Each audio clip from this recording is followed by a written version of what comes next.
What's going on, everyone? This is the My Aggie Nation podcast. I'm Travis Brown with the Eagle. Little shuffle deck today. Zach Taylor is out he has the sniffles. So in his place we have the legend Robert Cessna.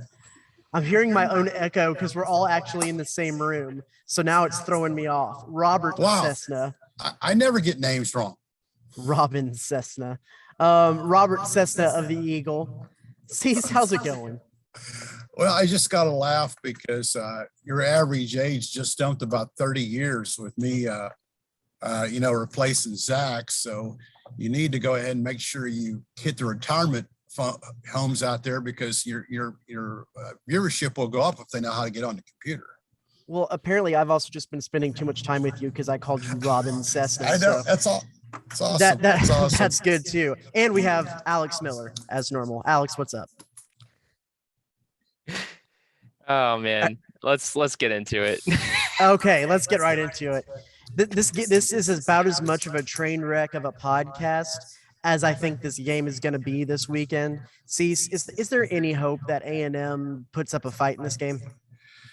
You know, I actually look for them to put up a fight. But considering how good Bryce Young has been since he's taken over and consider what Alabama has to play for, I just don't see any way that A&M wins this game unless Alabama stays at the Ramada Inn and gets a bad breakfast. That's it's gone way back to Texas when they came in one time and their quarterback, got a little bit sick.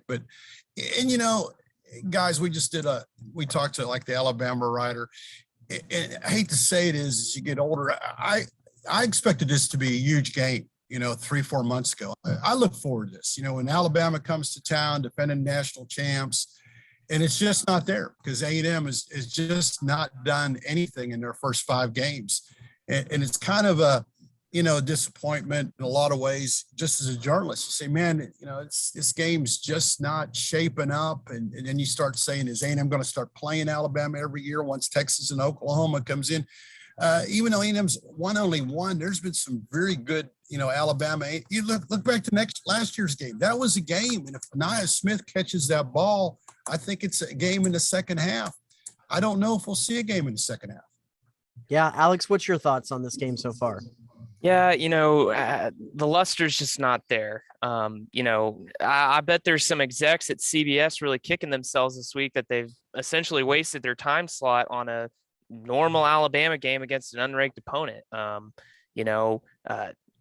You can attribute that to Haynes King's injury, whatever, but this is not the game that we expected for sure.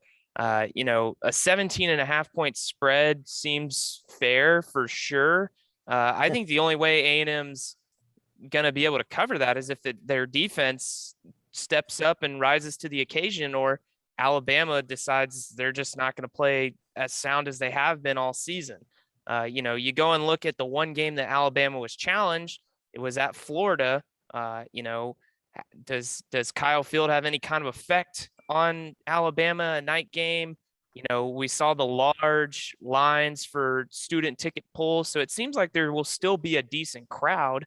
But on the field, the reason it seemed that Florida was able to stay in that game was because they had a really strong running attack in the second half and had almost 250 yards on the ground. I just don't know if A&M's offense can do that. We haven't seen that A&M's capable of doing stuff like that, especially with there still being injuries and question marks on the offensive line. So, yeah, I find it really hard to see any kind of optimism to say A&M has a shot to win this game. Of course, this was the game that before the Arkansas game, the email press release was put out that this is going to be a sellout. We'll see how many of those people actually show up for the game after what happened in the last 2 games. But when you look at what has plagued A&M the last 2 games, and somewhat you could say for the whole season, it's somewhat hard to point your finger at one exact problem. And if you want to look across the internet and see what A&M fans are saying, you might have some that point at the quarterback play. You might have some that point at the offensive line. Might have some that point at the inability to run the ball. You have some that point at play calling. I think that it's not any one particular thing in there. Tend to lean a little bit more towards that. The biggest problem has actually been the offensive line. But Cease, as best you can, sort out the chain of events that got A&M here, and where maybe you point the finger at the most in some of these issues that are going on with A&M. I think all of us said, and I'll speak for myself, is man, A&M's talent is so good. They're going to fill in 4 offensive linemen, one of them being Lane Matthews. We all know that Haynes King is a dynamic quarterback. I got the wrong Matthews right. That's fine. Luke Matthews. Let me call him Robin Matthews. That's what friends call him. But then you also look at I knew how good Haynes King was from high school, and I thought that his legs would make a lot of plays. So I thought by right now, A&M being 5-0, top 5, top 6 team, they'd be rolling in all cylinders, ready to be better than last year's team. Well, let's get right back to it. The offensive line has been a work in progress from day one, with Matthews not able to play. I think his name alone says his pedigree, and he's an upperclassman. I think that would have helped. Haynes King would have been able to make plays with his legs. He was through all the offseason, say what you will, and this fall, he was the guy. He was going to win that job. I felt that everyone thought that. So you start behind, and A&M to me is never caught up. Then the other things happen. All the penalties, lack of focus. We just heard, Alabama's had like 2 injuries this year. You think about the other injuries A&M's had. They've had injuries at wide receivers. They did have injuries in the secondary. So A&M's had injuries. They've lost 2 linemen for off the field problems. It's just been one little thing after another. And unfortunately, it leads up to a little showdown, not a big showdown. But it does, to me, start with that offensive line, because it goes once again is, Travis, you could be the world's greatest MC right there, but if Alex and I whiff on the questions, it doesn't matter how good you are. If I start saying about how A&M's going to beat Ole Miss Saturday, they're not even playing Ole Miss. I don't even know what Matthews' name is. I mean, there's just so many things that A&M has done wrong. Why would I think they get it all together this Saturday? Until they do that, until they play a complete game, they're going to have a rough time beating the LSUs and Auburns of the world, let alone Alabama. I already started this game off with a tipped interception, calling you Robin Cessna. So it's just the same as Saturday. One of the things I did mention there, and something that was brought up to Jimbo Fisher at the press conference on Monday, and something that's been talked around A&M circles, is the matter of play calling. Of course, Jimbo Fisher is a head coach who calls his own plays. He talks with offensive coordinator Daryl Dickey about game plan strategies, downs and distances and whatnot, but ultimately it comes down to him to call the plays. And also, if you want to talk about play calling and go back to the Mississippi State game and Mike Elko and his play calling on defense, dropping 8, rushing 3 a lot of times, and allowing the intermediate to underneath pass, and how much room that gave Will Rogers in that offense. I guess the question is, how do you grade this play calling, and how much do you think some of their struggles lies in the coaching aspect of it? Or is it simply the play calling would be better if you had players executing the plays better? I think it's a two-way street, Travis, because I thought without a doubt, I just felt like Mike Leach was standing behind Elko, and it didn't matter if Elko dropped 8, I would say probably 70-85% of the time. But even the times he blitzed, Rogers was hitting the hot receiver or hitting the quick slant. It's just like they knew what was coming. And you look at Jimbo's play call in the last 2 weeks, and they get away from the run. They get the nice pass against Arkansas to Anaya Smith, and then they could run the ball, but no, he throws a pass, and Calzada throws one of the worst passes in the history of A&M mankind off a helmet of his center, and it gets intercepted. And a lot of people said, you should have run there, Jimbo. It's easy in retrospect. You look at Jimbo's record. This is only I think the 6th time he's lost back-to-back games. He knows how to call games. but he's crapping out all the time. It's like the guy, he can't throw a 7 to save his life, no matter what happens. And you're right. When you don't have those players, that happens. And when you're not in that groove, it happens. And you know, Jimbo didn't call a good game Saturday night. Neither did Elko. But that being said, they were one play away from winning. And I felt when that guy missed that field goal, and I was feeling in the press box, A&M's going to win this game. Jimbo's going to make the right plays, go right down, big play by a chain, and then they bog down. They have negative plays. And yeah, when things are going bad, everything they're going to say, you know, Cessna, you're not even writing well right now. I mean, nobody likes a team that's not winning. Everybody has warts right now, and that includes Jimbo calling plays. Yeah, and some of that goes back to the fact that it seems like, and I need to go back and do some research on this, so I might be speaking out of turn a little bit, but there's a little bit more reliance on the RPO with some of these younger quarterbacks than what they did with Kellen Mond. And so some of Jimbo's excuse is, well, like in Arkansas, that they didn't necessarily get away from the run game. It was just in the hands of Zach Calzada to make the decision to pull it or hand it off to Isaiah Spiller. And actually, he gave examples in that game a couple of times where big plays did happen by pulling the ball and making the throw on that RPO. So it's not as binary maybe as it's out there to present. And I do think that players need to make play. You're darned if you do and darned if you don't, if players aren't making plays. But yeah, I think that the run game should maybe be a little bit more of an emphasis moving forward. Alex, what do you think about this? Yeah, you know, some people say, well, Jimbo's offense is archaic. Well, not necessarily when you consider the way that they still incorporate the RPO. The RPO is a pretty modern thing that people have really come around to use a lot these last 10 years. Is it the same as what Lane Kiffin's doing? Absolutely not. I mean, they're still slowing down. It's still pretty complex. I think a lot of it goes back to execution though. And you got to consider the personnel that they're playing with. I mean, it's a new offensive line. It's your backup quarterback.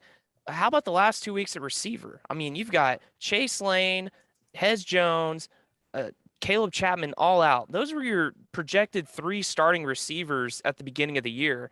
And you've got guys like Damon Demas, Moose Muhammad, Jalen Preston that they just haven't seen the field that much. If Jimbo's offense is truly as complex as they say it is, well, then it's no surprise that maybe some of those guys aren't able to run as much as what Jimbo would like to do. You know, we saw last year how Kellen Mond really commanded that offense and he had a really good understanding of it, and A&M was very successful. You know, very, very seldom did the Aggies really consistently have issues moving the ball. And then, you know, you look at the Arkansas game, they try and run screens. You missing blocks on the outside with receivers blocking. You know, they tried the little thing out of the backfield with the running back several times. Well, Arkansas got smart because Barry Odom's a really good defensive coordinator and put a spy on the running back and tackled Devon Achane at the line of scrimmage a couple times after he busted it for 15 yards. So, yeah, it's a combination of both. It's what A&M's dealing with personnel-wise, and that plays into the execution of things.